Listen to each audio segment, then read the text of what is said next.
இந்த புளிக்குழம்பு வைக்கும்போது எல்லாரும் பண்ணுற தப்பு என்ன தெரியுமா? அதிகமாக தண்ணி ஊற்றிடுவாங்க. அது புளிக்குழம்பு மாதிரியே இருக்காது.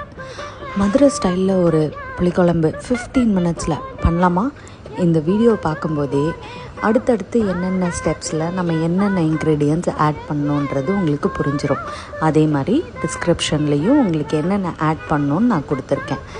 பட் இதில் ரொம்ப இம்பார்ட்டண்ட் திங், குழம்பு எப்படி திக்காக பண்ணணுன்னு ஈஸியாக ஒரு டிப் சொல்லவா?